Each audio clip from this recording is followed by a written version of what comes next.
Hello and welcome back. I am Dr. Reverend Lord Williams, and today I want to talk to you about empowering yourself. So, what I'm going to be talking about today is actually it's a very simple habit programming, to get into and to get stuck in, and unfortunately to get lost in. And that's why, honestly, why I'm doing this is because I have actually recently found myself stuck in this exact same place when furthering my own healing and going deeper with my own healing. So, for those of you that are new to me, I have actually been on my healing journey for almost 11 years.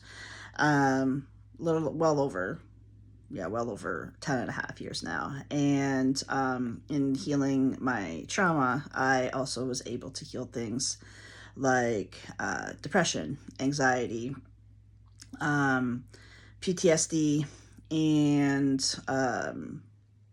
intolerances, food intolerances, all those kinds of good things. Anyway, what I found myself getting stuck in. Well, first of all, before I get too far into this video, I do want to say that if it feels like through your healing journey that you're going backwards at some point, it's okay. Like I said, I've been in this for over 10 and a half years, and recently going through the deeper level healing stuff that I've been working on, has made me feel like I'm at my starting point all over again. Don't beat yourself up about it. Don't get stuck in that space of belittling yourself, or like, oh well, I should know better. I should.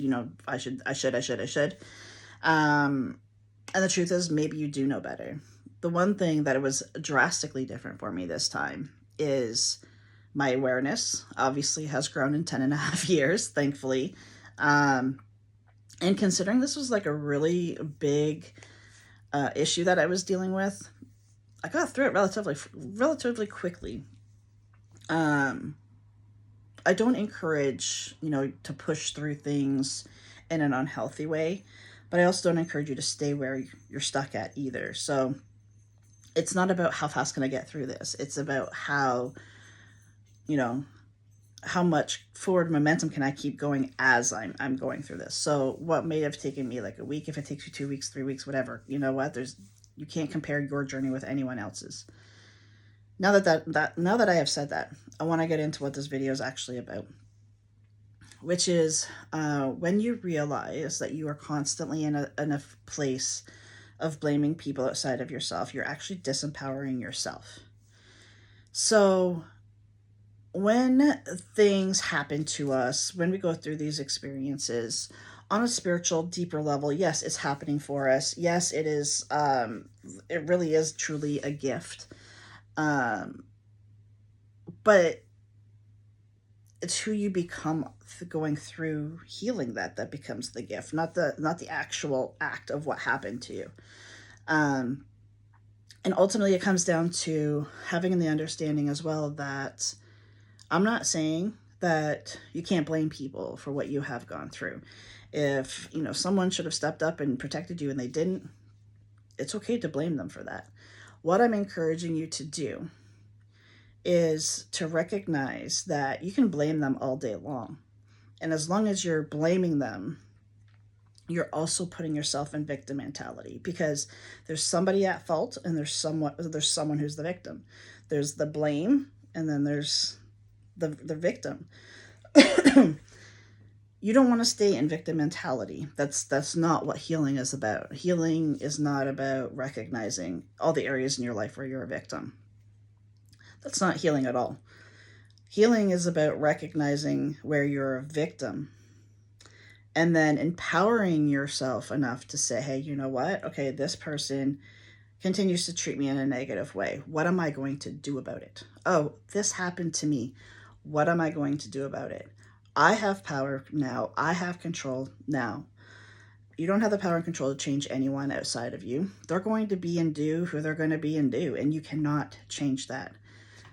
But you can change your response to them. You can change how you show up with them. You can change if you show up with them. You actually hold all of the power of your part of the relationship. with that being said, if you are choosing to continue to show up, to continue to have that person treat you in this way, you're not a victim. That's a choice that you're making because you have the awareness of what they're doing, and you may even have the understanding of why they're doing it. The reason their part of it does not matter to you. Your part in it is what needs to matter to you. So, having the realization that you have the power and the ability to place boundaries, to place distance, whatever it is that you feel that you need. That is your control. That is your empowerment to yourself in all of your relationships, in all of the things that have happened to you. It's like, okay, I can't change what happened, but what can I do about it now? I can't change the way this person treats me, but what am I going to do about it now? That's where your power and control is. Unfortunately, we get stuck in the blame of like, oh, this person did this and this happened and this happened to me and this happened to me. And that's just literally an emotional reel that you just cannot get off of if you choose to stay there. And I encourage you to not stay there because, like I said at the beginning of this video, on a spiritual level, all of this stuff happened and is happening for your growth. That person who treats you badly, you know what? Once you realize that you're allowing that person to treat you that way, you can begin to make changes. You may completely change their life as well. That would be a happy little accident, if by you standing up and saying, hey, you know what, you cannot treat me like this. They may go on to look at their own behavior and say, hey, you know what, I treat a lot of people like this. I need to stop doing this. Just because I was taught that this is how you treat people doesn't necessarily mean that that is true and accurate. So ultimately it comes down to having your own self-awareness to be able to say, hey, you know what? I have power and control over this. Allows you to stay empowered rather than staying the victim. And bringing the empowerment aspect back to you, that's when true healing can happen. Healing cannot happen in the victim mentality. Nothing good happens in the victim mentality. You got to move past that in order to get to the healing. Thank you so much for joining me today. I'll see you back here next time.